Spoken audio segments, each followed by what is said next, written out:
The story of the Exorcist begins in northern Iraq, where Father Marin, an elderly priest and archaeologist, discovers an ancient artifact, an amulet of Pazuzu, the demon of the winds. This discovery sets the tone for the entire film, hinting at an ancient, malevolent force that will soon wreak havoc far away in Georgetown, Washington, D.C. This opening scene is crucial because it suggests that the events to come are not merely about a random possession but are instead connected to a much larger, cosmic battle between good and evil.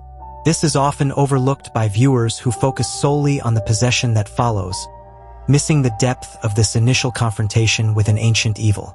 In Georgetown, we meet the main characters, Chris McNeil, a successful actress, and her 12-year-old daughter, Reagan. Their life seems ordinary, filled with normal worries about school, work, and relationships.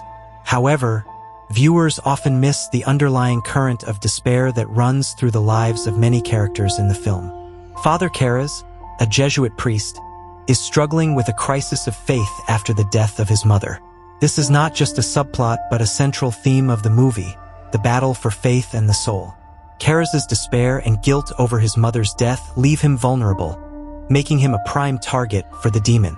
His emotional turmoil is a reflection of the central conflict, not just an external fight against evil, but an internal struggle against doubt and fear.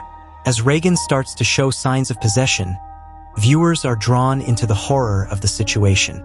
Her behavior becomes erratic and frightening, with physical manifestations that defy natural explanation. The shocking scenes of her possession, including her violent outbursts and the infamous head spinning, often overshadow a deeper interpretation. Reagan's possession is symbolic of innocence corrupted by evil, but it also represents a challenge to the belief system of those around her. The demon is not just tormenting Reagan, it is attacking the faith of everyone involved. This is evident when the demon speaks through Reagan, mocking the priests and preying on their fears and doubts. As the possession intensifies, the need for an exorcism becomes apparent. Father Marin, with his prior experience in exorcisms, is called to perform the ritual alongside Father Karras. The exorcism scenes are intense and filled with iconic horror imagery, but they also carry a deeper meaning that is often missed. The exorcism is not just a battle against the demon but a battle for faith. Father Marin's unwavering belief contrasts sharply with Father Karras' shaky conviction.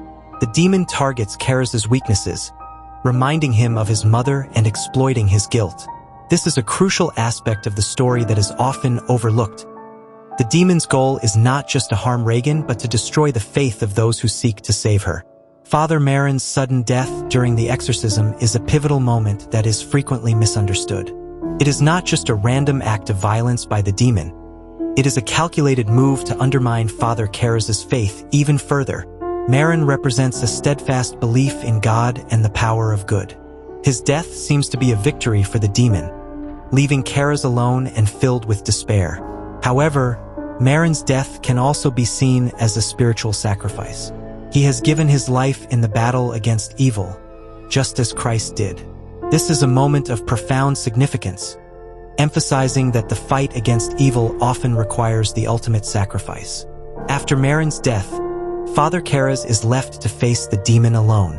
In a moment of desperation and clarity, Karras challenges the demon to take him instead of Reagan. The demon obliges, entering Karras' body. This moment is the true exorcism, often missed by viewers who focus on the external horror. Karras, in a final act of self-sacrifice, throws himself out of the window, choosing death to save Reagan and end the demon's hold. This act is Karras' redemption. It is a powerful statement of faith and courage, demonstrating that good can triumph over evil even in the darkest moments. Karras' death is not just a tragic end. It is a victory of spirit over darkness. The film concludes with a sense of calm and normalcy returning to the McNeil household.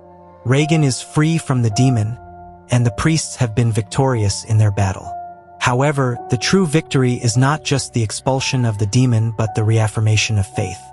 Father Karras' sacrifice restores Chris McNeil's belief in something beyond the physical world, while Reagan, though scarred, is safe. The closing scenes, often seen as a mere resolution, carry a deeper meaning, the idea that faith, love, and sacrifice can overcome even the most malevolent forces. The Exorcist is more than just a horror film about a possessed girl. It is a profound exploration of faith, sacrifice, and the eternal battle between good and evil. It challenges viewers to look beyond the surface horror and consider the deeper spiritual and psychological struggles faced by its characters. The film's true horror lies not in the physical manifestations of the demon, but in the internal battles that each character must face, making it a timeless story of human resilience and the power of belief.